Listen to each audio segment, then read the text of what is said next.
And it was only after the Tamils protested that this was not the only ethnic group, and the Muslims protested, that they produced two stripes, fairly insignificant stripes, to represent the Tamils and the Muslims. This exemplifies Sinhala thinking of the land race threatening or taking a dominant position over the rest of the population. Let us move from fiction to facts. Facts are essentially unknown. There is no mystery about where the Tamils came from. They came from South India. Where the Sinhalese are concerned, there is considerable doubt. The evidence is that they are a polyglot people who came from various parts of India and even from further afield, such as Indonesia. Does it matter? Of course it doesn't. I mean, it was something that happened 2,500 years ago. But to those with an agenda, it does matter, which is the Sinhalese.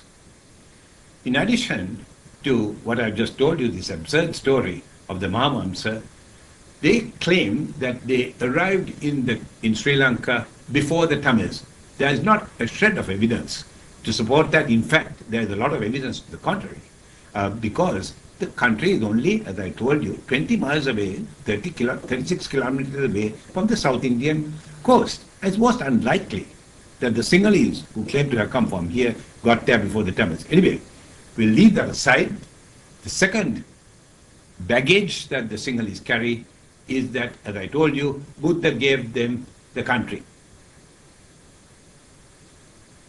More important than argue about where these people came from is to discuss what happened after they arrived.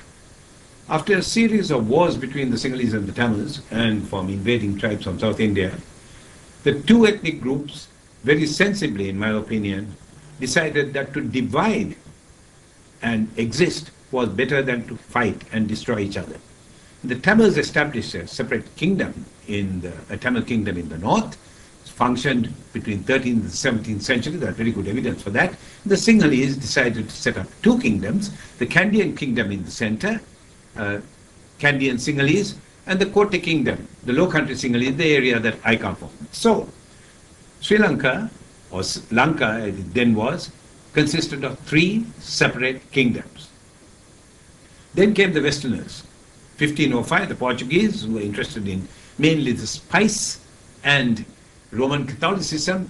Sri Lanka had the largest supply of wild cinnamon in the world. They were followed in 1640 by the Dutch, who became more involved in Calvinism, altering the legal system, schools, canals, etc. Then came the British in 1796, and in 1801, Lanka, Ceylon, as it was then called, was declared a crown colony under the British. They quit in 1948. During these 150 years, the British instituted major changes. There were changes in administration, with the abolishing of the separate kingdoms and the centralization of power in Colombo. We will go into this very important administrative change presently. The economy was changed to a plantation economy based on tea to fill the British cup. The language of government, which was essentially Sinhalese and Tamil, the language of the people, was changed to English, which replaced Sinhala and Tamil. And in the religions, Buddhism and Hinduism, the religions of the people, was replaced by Christianity, which was given pride of place. The British quit Sri Lanka in 1948, leaving the country in Sinhalese hands. Here are the changes effected by the British. In 1833, the Colebrook Cameron reforms, as they are called. They unified that which was divided, and divided for a very good reason. And worse still, they centralized power in Colombo. Here are the results. I would like to spend some time with this very important slide. There was a centralization of power, and not only a development of the area around the southwest, around Colombo, but an overdevelopment. Not only was there an overdevelopment of the southwest, but a developmental neglect of the entire periphery, the north, the east area where the Tamils lived, and even the deep Sinhala south.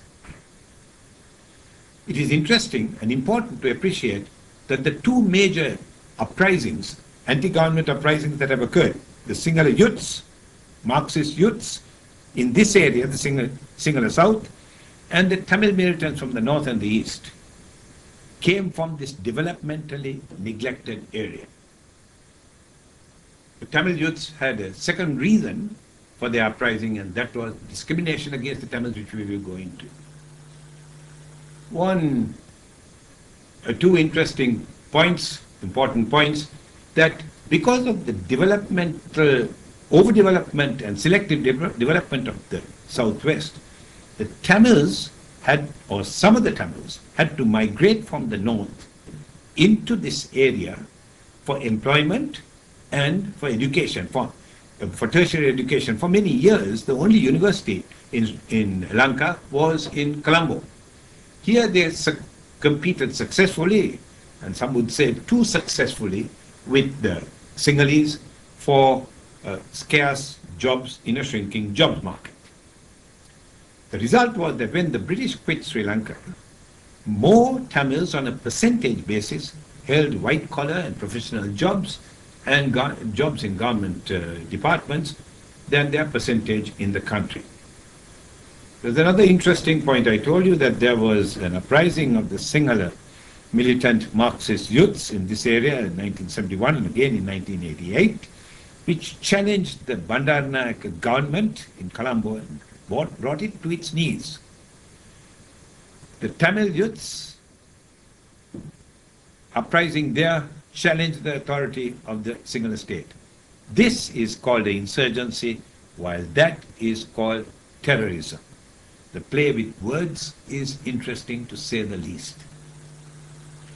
The British did one more thing. They introduced the Indian plantation Tamils. This was slave labor on the tea plantations. They bought 1 million South Indian Tamils from British South India and relocated them in the hill country of Ceylon to work on the coffee plantations and later the tea plantations. These South Indian estate labor was brought post 1830. They were paid a pittance and made to live in slums and prevented from integrating with the people in the country. We are now in a position to look at the ethno-religious mix of the country, 20 million people. There are Sinhalese, 74% of the country. The Tamils of two groups, the Sri Lankan Tamils, who like the Sinhalese have been in the country for 2,500 years, 12.5%. The plantation Tamils, the ones that I have just referred to, 5.5% of the country. The Muslims are descendants of Arab traders from the 13th to the 15th century. They speak a different language. The Sinhalese speak Sinhalese, the Tamils of both groups speak Tamil, and the Muslims are mainly Tamil speaking, although many speak both languages. In addition to an ethnic and a linguistic difference, there is a religious difference in that the Sinhalese are mainly Buddhists, 70% of the country, the Tamils of both groups Hindu, 15%. Christians are converts from Buddhism and Hinduism, 7% of the country. And the Muslims, of course, follow Islam.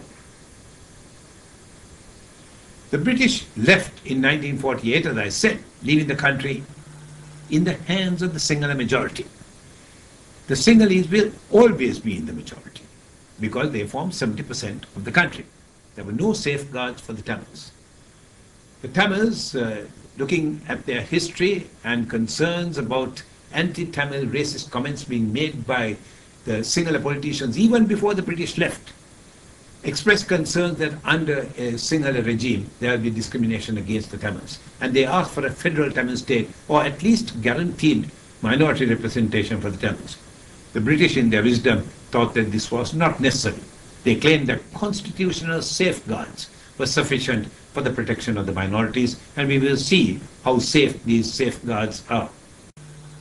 The first act of the newly independent country was to disenfranchise and de-citizenize 1 million plantation Tamils in one of the worst acts of political vandalism the world has ever known. Sinhalese and the Tamils up to that point, that's independence, were united, and there was a possibility of a united Sri Lanka. With this act of political barbarism, the Tamil polity split into what I call the Tamil hopefuls